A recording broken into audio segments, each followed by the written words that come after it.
유아교육과 학우 여러분 반갑습니다. 김주모 목사입니다. 여러분 한 학기 고생 많으셨죠? 네, 이제 이렇게 또 종강에 여러분 얼굴을 보게 되어서 참 기쁩니다. 얼굴 대 얼굴로 봤으면 더 좋았겠는데요. 또 아쉽지만 이렇게 영상으로 여러분을 보게 됩니다.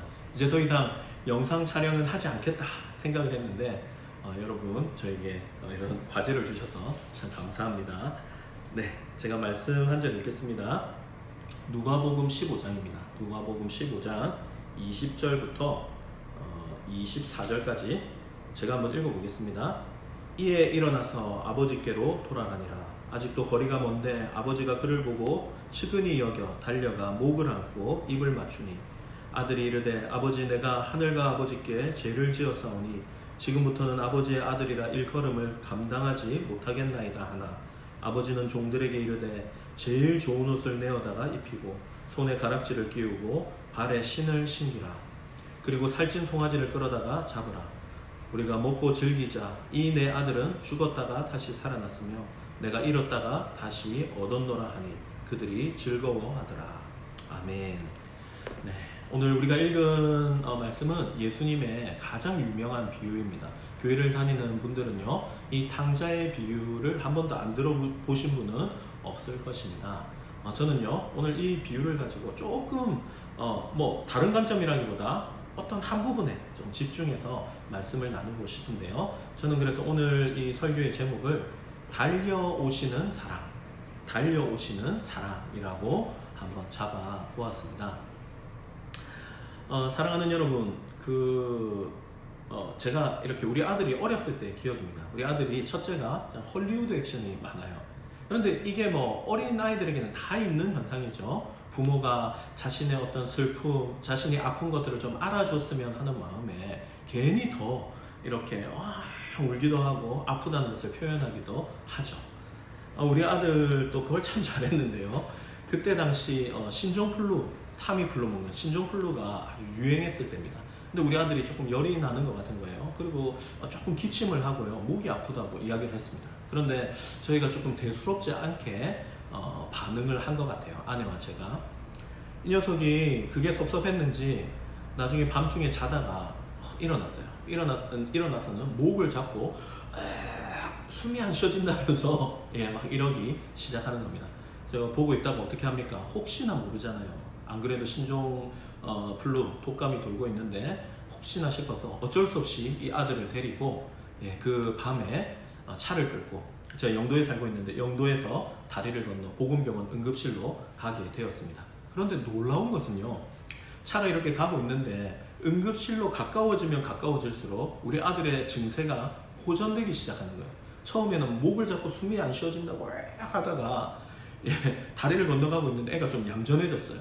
그리고는 응급실에 들어가자 제가 봤을 때 좀 멀쩡해진 것 같아요. 의사 선생님이 이리저리 만져보고 미열이 있다 라고 이야기를 하고요, 그냥 잠시 거기에 앉아 있다가 돌아오게 되었습니다.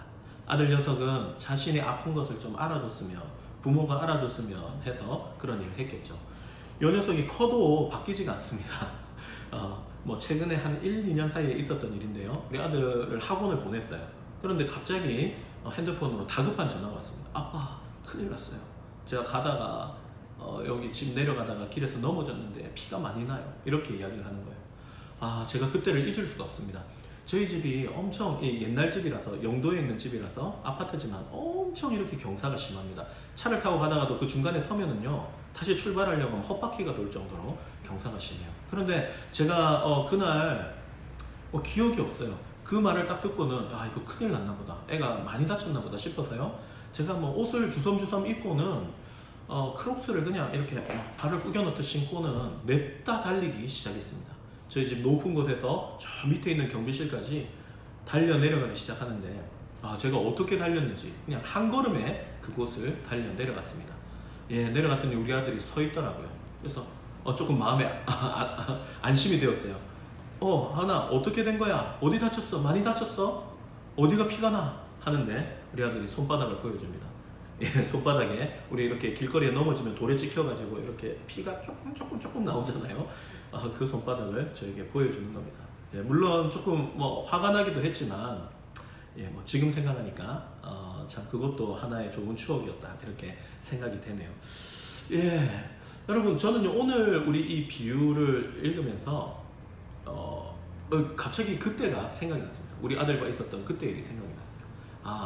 아버지의 사랑, 부모의 사랑이라는 것은 무엇인가?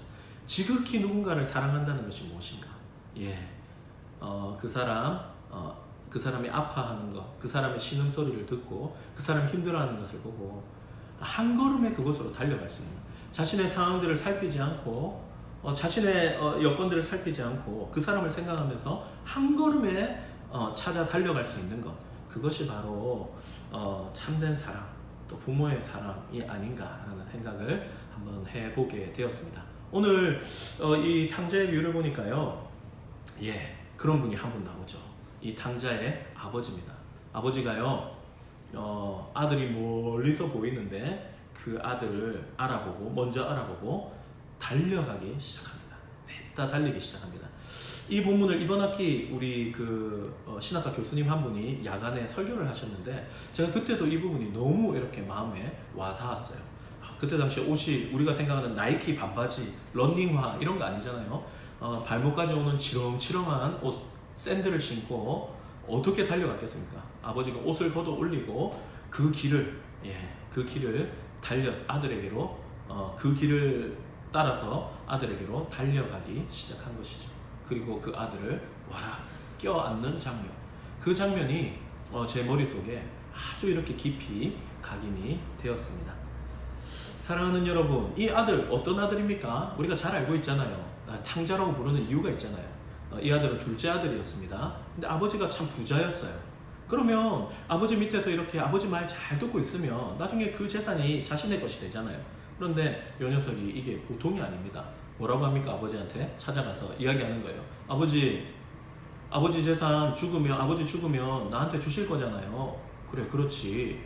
그리고 언젠가는 아버지 죽으실 거잖아요. 그래야 그렇지. 그러면 아버지 어차피 죽으면 저한테 주실 건데 지금 미리 좀 주세요. 이게 말이 되는 소리입니까?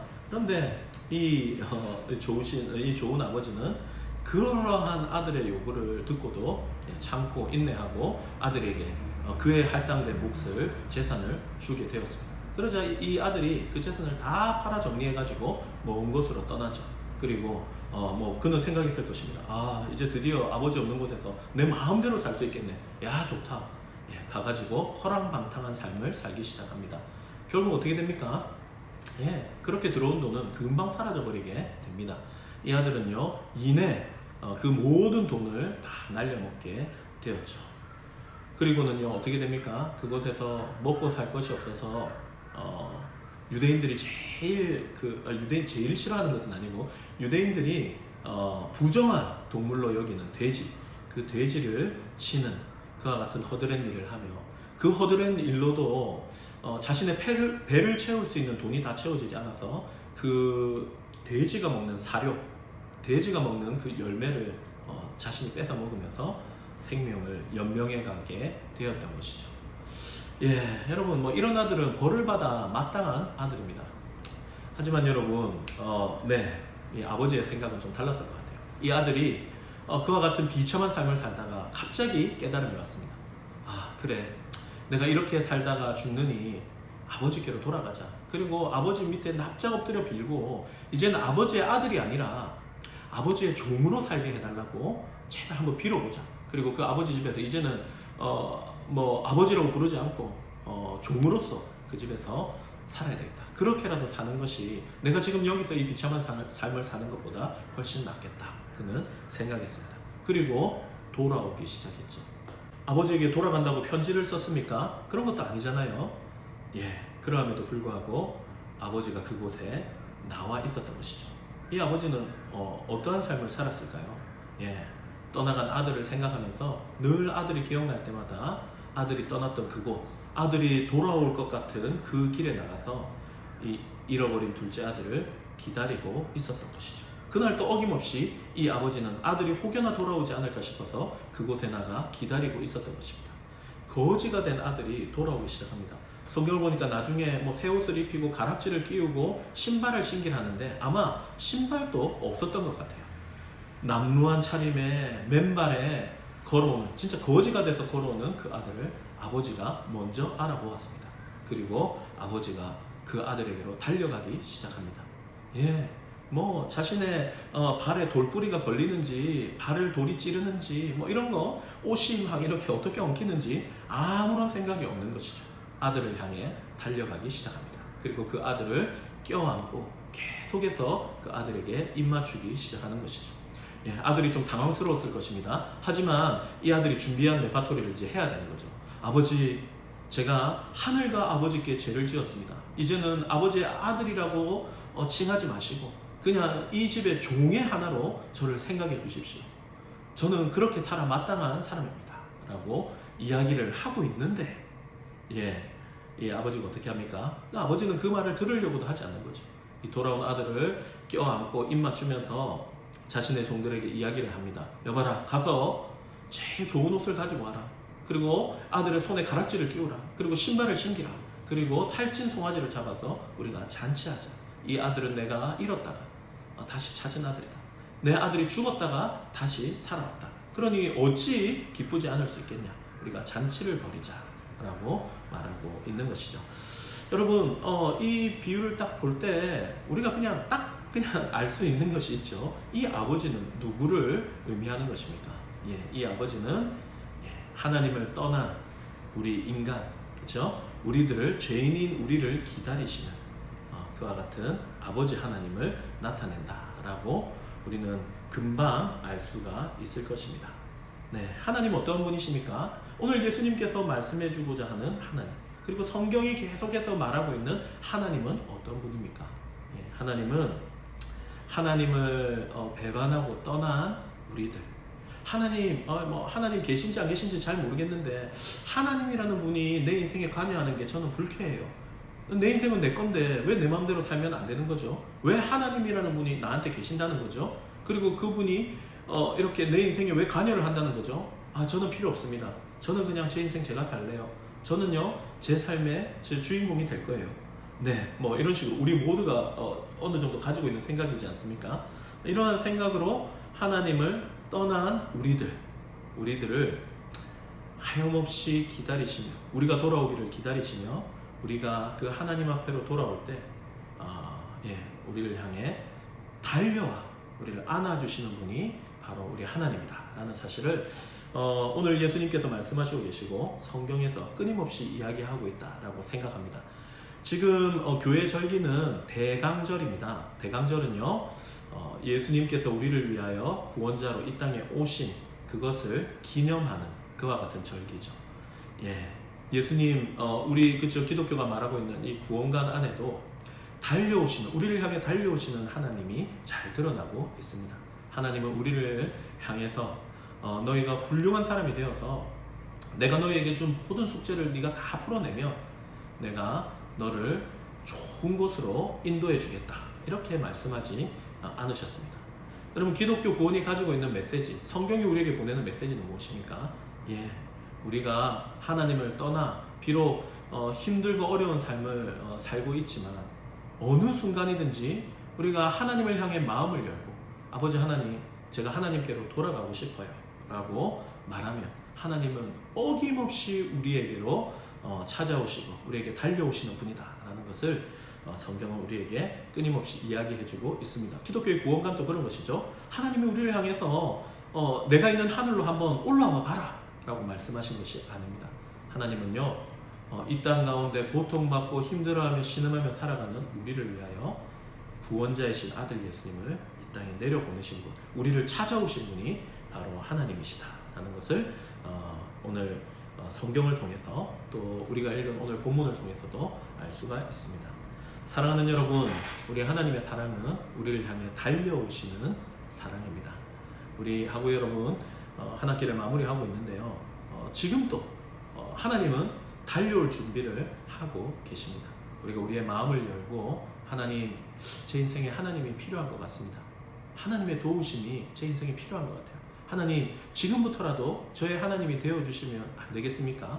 우리가 하나님께 요청할 때 하나님은 우리를 향하여 달려와 우리를 끌어안아 주시고 하나님의 아들로서 하나님의 자녀로서 아들, 딸로서 우리가 누려야 할 모든 좋은 것들을 우리에게 주실 수 있는 분이십니다. 아니, 주시는 분이십니다. 우리 사랑하는 학우들이 이 우리 고신대학을 다니면서 이 하나님을 만나고 이 하나님을 진하게 경험할 수 있으면 참 좋겠습니다. 이번 이 기말고사 기간에 한번 그 하나님을 찾아보십시오. 그리고 방학 동안 그 하나님을 한번 찾아보십시오. 하나님 어김없이 우리를 찾아와 주실 것입니다. 그 하나님을 만나는 복된 삶이 여러분에게 있으면 참 좋겠습니다.